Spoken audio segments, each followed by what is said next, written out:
नमस्कार, one India Hindi में आपका स्वागत है। मैं हूं राजेश शर्मा। देश में इस समय चुनावों का माहौल है। जम्मू कश्मीर में विधानसभा चुनाव के लिए मतदान हो रहे हैं और अगले कुछ दिनों में हरियाणा में भी विधानसभा चुनाव होने हैं। इन सबके बीच एक बार फिर से मंडी से बीजेपी सांसद कंगना रनौत अपने बयान को लेकर चर्चाओं में है। कंगना रनौत ने एक बार फिर से कृषि कानूनों पर बयान दिया है और ये कहा है कि अब समय आ गया है कि तीनों कृषि कानूनों को वापस लाया जाए। कंगना रनौत के इस बयान के बाद सियासी पारा एक बार फिर से गर्मा गया है। हरियाणा से लेकर दिल्ली तक सियासी पारा एकदम गरमाया हुआ है। कंगना रनौत के बयान के बाद जहां कांग्रेस बीजेपी पर हमलावर है, तो वहीं बीजेपी ने एक बार फिर से अपनी सांसद के बयान से पल्ला झाड़ लिया है। मामला बढ़ता देख और पार्टी ने जैसे ही पल्ला झाड़ा, उसके बाद कंगना रनौत की इस पर सफाई भी सामने आई है। कंगना रनौत ने ट्वीट करते हुए ये साफ किया कि इस बयान से पार्टी का कोई लेना देना नहीं है। ये कृषि कानूनों पर मेरी निजी प्रतिक्रिया है, ये मेरी निजी राय है।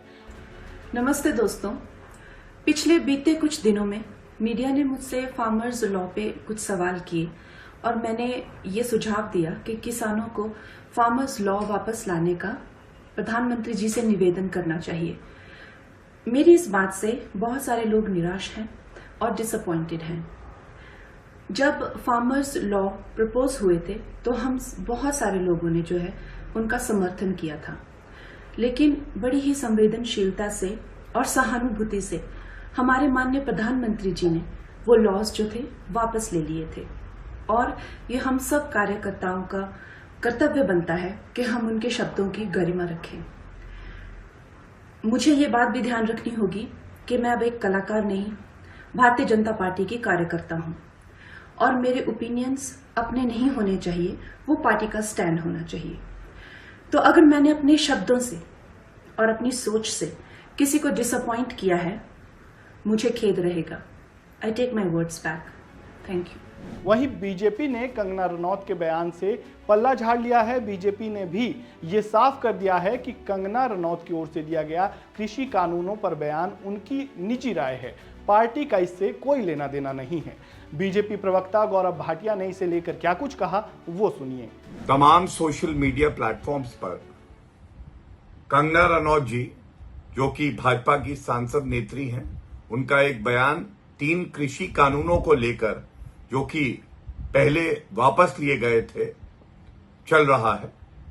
मैं बिल्कुल स्पष्टता से कहना चाहता हूं, ये बयान कंगना रनौत जी का व्यक्तिगत बयान है एवं भारतीय जनता पार्टी की तरफ से ना कंगना रनौत जी ऐसा कोई बयान देने के लिए अधिकृत हैं और ना ही उनका बयान, जो पार्टी की सोच है 3 कृषि कानूनों को लेकर, उसको दर्शाता है।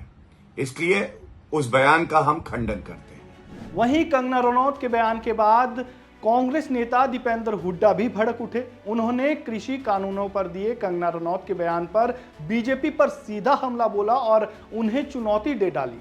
उन्होंने कहा कि अगर हिम्मत है तो कृषि कानूनों को वापस लाए। क्या कुछ कहा, सुनिए। कंगना रनौत, इनके सांसद ये बयान दे रहे हैं कि टाइम आ गया 3 काले कानूनों को दोबारा से लागू करा जाए और हरियाणा में चुनाव बीजेपी के जीतते ही दोबारा लागू करेंगे 3 काले कानून। ऐसे बयान इनके सांसद कंगना रनौत दे रही हैं। उनको नहीं पता कि 750 किसानों की जान की कुर्बानी देने के बाद, शहादत देने के बाद, ये 3 काले कानूनों को वापस कराने का काम हमने किया था। वो ना भूलें ये बात। इस देश के इतिहास में एक ऐसी भी सरकार थी, तानाशाही सरकार, 1 साल तक एक वर्ग को सड़कों पर बिठाने वाली सरकार, 750 किसानों की जान की कुर्बानी लेने वाली वो सरकार। तब जाके ये एमएसपी प्रणाली बची थी, मंडियां बची थी, खेती बची थी हमारे इलाकों की। और उसके बाद अब ये ऐसे एक एमपी आ गई, ये कहां से, क्यों ऐसे बयान दे रहे हैं। और हम कंगना रनौत और बीजेपी के तमाम एमपीओ को चुनौती देते हैं, हरियाणा की सरकार जब कांग्रेस की बनेगी उसके बाद इन 3 कानूनों को वापस ला के दिखाएं। हरियाणा में विधानसभा चुनाव को लेकर सियासी पारा चरम पर है। इस बीच कंगना रनौत के बयान ने एक बार फिर से बीजेपी की मुश्किलें बढ़ा दी है। कृषि कानूनों पर बीजेपी पहले से ही किसानों के निशाने पर है और इस बीच कंगना रनौत का ये बयान विधानसभा चुनाव से ठीक पहले आना बीजेपी के लिए कितनी खतरे की घंटी साबित होगा ये तो आगामी चुनाव में ही पता चलेगा। फिलहाल इस वीडियो में इतना ही। खबरों से जुड़े ताज़ा अपडेट के लिए बने रहें वन इंडिया हिंदी के साथ। धन्यवाद।